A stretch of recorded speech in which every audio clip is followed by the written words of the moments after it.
Attachment looks at studying the bond that develops between infants and their caregivers. And there have been a lot of different studies to look at different aspects of that. So, um, one of the things that Konrad Lorenz looked at was what was called a critical period.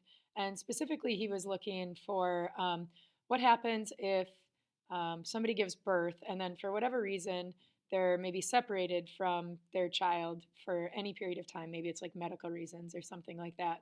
So a lot of times caregivers would freak out, right? And be like, my baby's not going to know me. I have to be around my baby right away. How will they know that I'm their parent? So anyway, he looked at that. He studied critical periods, meaning, is there a time period during which you have to develop an attachment or that attachment won't occur? And so what Konrad Lorenz did was he actually ended up um, developing what I would call a really unhealthy attachment with geese. So we're going to watch a really uncomfortable Konrad Lorenz video quick. And then you're just going to kind of look at the unhealthy attachment that develops here.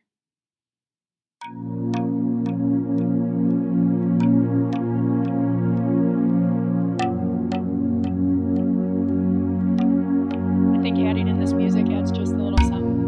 Really makes you feel like he loves his geese.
All right, so for real though, he didn't develop an unhealthy attachment with geese, but I love that video because it adds, a little intensity to his study. The Konrad Lorenz geese study looked at imprinting. So I want you to think of right now what famous movie series is there imprinting? The answer is Twilight. Yes, so they talk about imprinting in that. What we know about imprinting is that imprinting is not true of humans, which means that there is no critical period for human attachment. So you can form an attachment with your caregiver at any time, which is obviously really good news for humans. We know that that's not true with some other animals. They will imprint on whoever is around them immediately, and they will look to them as their caregiver.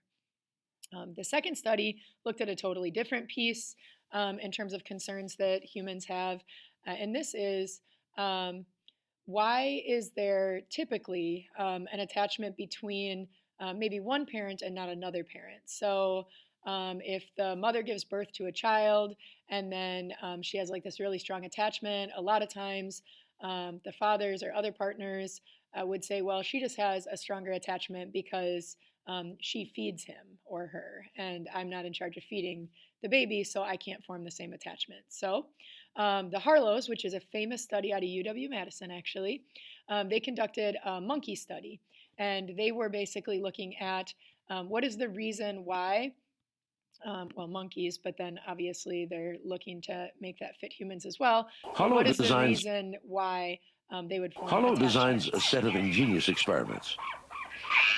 He raises a baby monkey, allowing it to choose between two surrogate mothers, a wire mother that feeds it, and a cloth mother that doesn't.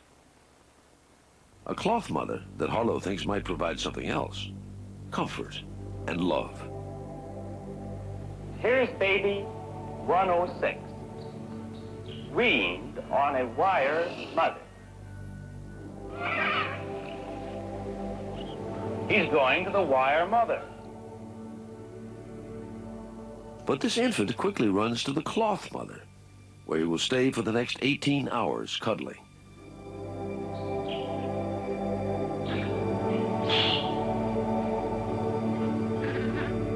In Harlow's mind, choosing nurturing over sustenance. In another experiment, Harlow creates a fearful situation. Whom does the infant turn to now? Let's find out what his reactions to his mother are when we frighten him. He's scared, all right. And he does what any child will do in a similar situation. He was running to his mother, to touch her, to drive away his fear. All right, so I know that that's sad, but really great research from the Harlows on this. So what we know from the Harlow research studies are that babies do not form attachments due to nourishment. They actually form attachments due to contact comfort or body contact. So those are like key phrases that you need to know about the Harlow monkey study. So what does that tell us? And if you guys think about it even in your own lives, basically what it says is you're not going to have like a really strong attachment to the person who's maybe just feeding you or just giving you money to survive or something like that.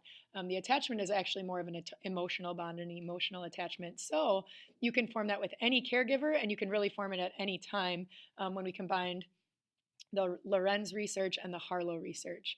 So those are two really big ones. The final really big study related to attachment is Mary Ainsworth. I always think of like Ainsworth and then attachment starts with an A.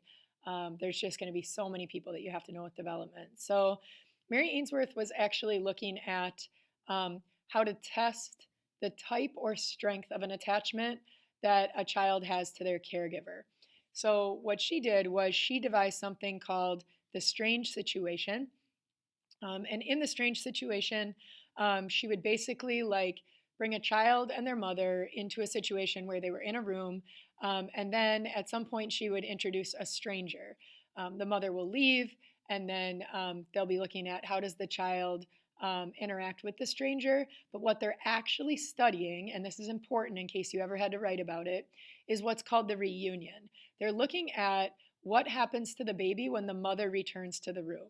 So again, we're going to watch part of this study so that you have a visual that hopefully helps you understand. But can the essential elements of home life be translated into a standard laboratory setting for controlled scientific study? After conducting extensive observations of parents and children at home, a student of Bowlby's, Mary Ainsworth, devised such a procedure called the strange situation, which places the child under some stress. It has become the most widely used standardized way to assess the quality of a child's attachment to their caregiver. Here the researchers are recording how 14-month-old Lisa responds in this attractive but unfamiliar setting. How will she react to a stranger? What will happen when her mother leaves the room? And when she returns? It's Lisa's behavior when her mother returns, what psychologists call the reunion, that they are particularly interested in. Most importantly is to look for the type of balance that a child strikes between an attachment need and, on the other hand, to explore the play material.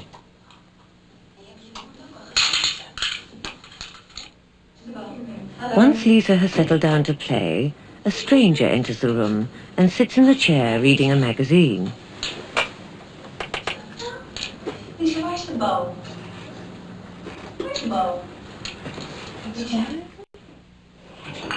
After a couple of minutes, the stranger attempts to interact with Lisa.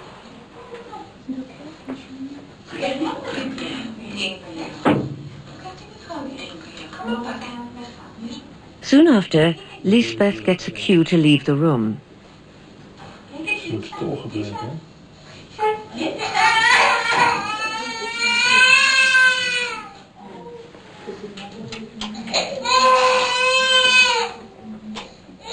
The stranger tries to comfort Lisa, but in vain. Lisbeth comes back into the room and the camera records how Lisa reacts.